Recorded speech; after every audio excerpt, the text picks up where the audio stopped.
За бид нэр өнөөдөр одоо нэг бинийх буруу зүгийг ингээд нэг дуудалцах ийм цаг хугацаа биш баха гэж зөвхөн миний хувьд бол бодож байгаа. Шүүмжлэл ярихаас илүүтэйгээр өнөөдөр одоо шийдэл ярихгүй бол бараг минут секунд бүхэн маш их үр дүнтэй одоо ийм цаг хугацаа бидний өмнө гүйж байгаа. Энэ их хурал 70 зургуулаа ингээд Монгол улсын түүхийн өмнө 1992 оноос хойш өнөөдрийг хүртэлх ингээд түүхэнд хязгаарч байгаагүй ийм хүнд нөхцөл байдлын өмнө байгаа. Арчсан нам гэлтгүү, ардын нам гэлтгүү одоо бүгдээрээ л түүхийн өмнө хариуцлага хүлээх ийм цаг үе. Тийм учраас бид нэр шийдэл ярих хэрэгтэй байхаа гэж бодож байгаа. Өнөөдөр 22.3 их найд төгрөгийн өртөө байна.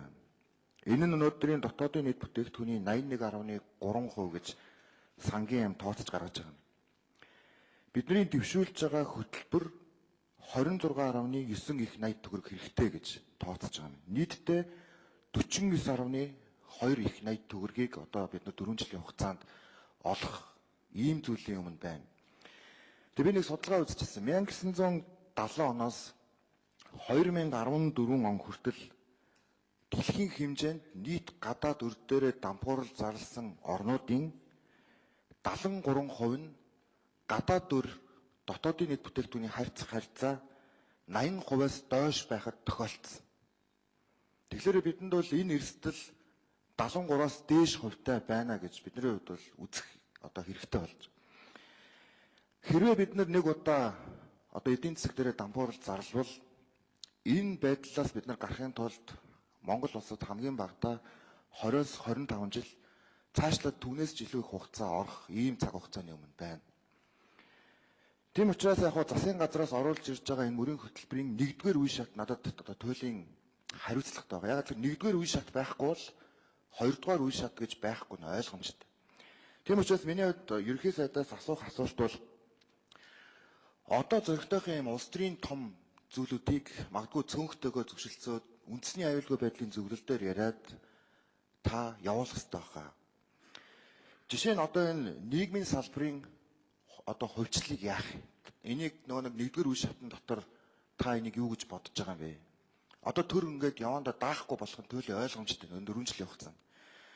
Хоёрт нь энэ хувийн хвшил бараг 25 хүнтэй ажиллуулахад 250 хүнтэй ажиллуулж ирсэн энэ төрийн өмч төгөлдрийн газруудыг та яг яа гэж харж байгаа юм бэ? Иргэдийн урлын төлөөлөгчд бүхнийг шингээдэг нэг юм улс төрийн байгууллага болсон аль ч намын үед авилгал хээл ахвал тэнд гаардаг нь үнэн.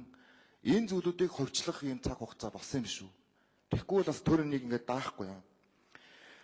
Одоо энэ томоохон төслүүдээ яах юм? Тэзүү байхгүй байна гэж яриад байна. Адаглаад нэг 2-оос 3 том төсөл байхгүй бол энэ ингээд явахгүй ийм нөхцөл байдал үүсэж байна. Төрийн албаны энэ данхгэр бүтцээ яах юм бэ? Жижиг дунд бизнесээ одоо хэдэн хувийг нь бид нар ямар их үүсвэрээс авч үлдэх юм? Дундаж давхаргаа яаж дэмжиж нийгмийн энэ одоо инх замраагүй байдал үүсгэхээс нийгмийн бүхэмдэл нэмэгдэхээс урьдчилан сэргийлэх юм бэ? Ийм зүйлүүдийг бид нар ингээд нэг ярихгүйгээр зүгээр надад бол ингээд өнөөдрийн ярьж байгаа зүйл маань одоо айлаар бол одоо манай айл бол одоо манай гэр бүл нэг тэрбум төгрөгийн өртөө тэгсэн мөртлөө манай одоо тэр айл бол нэг түүцнээс нэг сая төгрөгийн орлого олдог сарда. Тэгэл тэрэн дотроо байгаа одоо хүүхдтэй таргыныхын мөнгийг өгөх үгүй юу? Оюутнаа сургуульд явуулах үгүй юу гэдэг юм яриад гэр бүл дотор байгаа уур амьсгалал улам их хүнд байдалд оруулаад байгаа. 1 минут аюул гүшинд.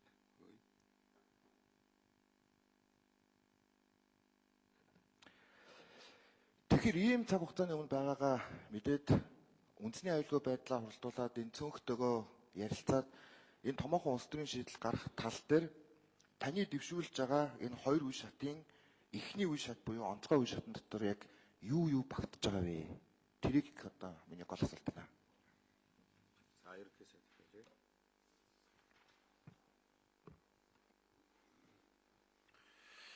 За тэгэхээр онцгой нөхцөл байдал гэдэг энэ маань би энэ мөрийн хөтөлбөрийг хэрэгжүүлэх одоо сая өөрчлөж байгаа яг одоо хэрвээ энэ нөхцөл байдал бид эдийн засгаа докторжуулаад цаашдаа сэргэлтийн үйл ажиллагааг эхлүүлэхгүй бол энэ хөтөлбөрийг хэрэгжүүлэх ямар ч бололцоо бүрдэхгүй л.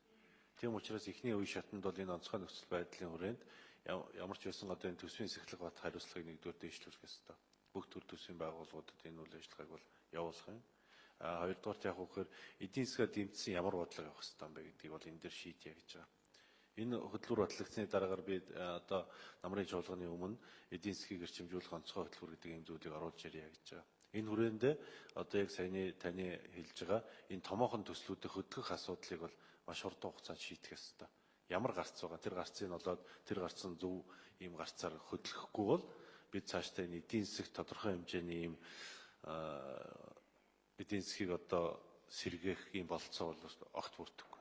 Өнөөдрийн байгаа энэ нөхцөл байдал бол Монголын хувьд бол эдийн засгийг заавал төрөлжүүлж цаашаа явахгүй бол зөвхөн уул уурхаагаас хараат байдалтай байж байгаа. Уул уурхаагаас гол одоо орлогоо олдог ийм эдийн засаг бол өнөөдөр энэ дэлхийн одоо биднээс өөрсдөөс хамаарахгүйгээр ийм өөрчлөлтийг бол манай эдийн засгийн нөхцөл байдлууд бий болгох чадсан байна. Тийм учраас энэ эдийн засгаа төрөлжүүлээ, жижиг дунд үйлдвэрлэлээ бий болгоод эрэгтэй ажилтаа болгох энэ нөхцөл байдлыг бол эхний ээлжинд бол авч хэрэгжүүлэх ёстой гэж ингэж үзэж байгаа. За мөрийн хөтөлбөрийн хувьд бол ер нь нийгмийн салбарын хөгжлийн асуудал бол намын мөрийн хөтөлбөрч энэ асуудал бол тусгагдаагүй. Цаашдаа ч гэсэн манай засгийн газрын хувьд бол энэ асуудлыг бол ярихад жоохон хүндрэлтэй нөхцөл байдал бол үүсгэр байгаа. Юунаас шалтгаалж өгөхээр энэ нийгмийн салбарын хөгжлийг дагаад төлбөртэй үйлчлэгээ бол бий болно.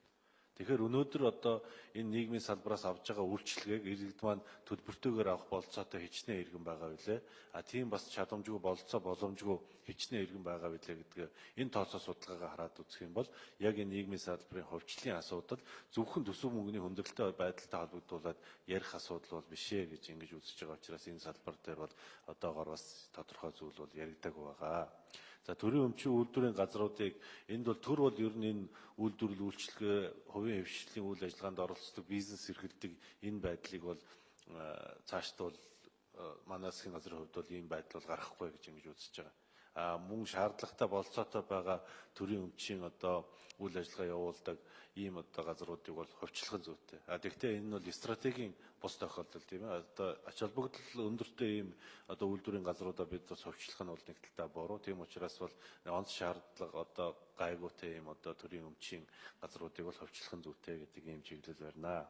За том төслүүдэд хэлсэн. За төрийн албаны бүтцийн хувьд бол бид бас аль болох оновчтой бүтцийг тодорхойлж гаргаж ирээ. Энэ оновчтой бүтцээрээ бас төрийн үйл ажиллагааны чадварлаг цомхон ийм байдлаар одоо явагдах ёстой гэж ингэж үзэж байгаа. За энэ хамгаалан гишүүн, ил хамгаалан гишүүн асуултаа тавья. За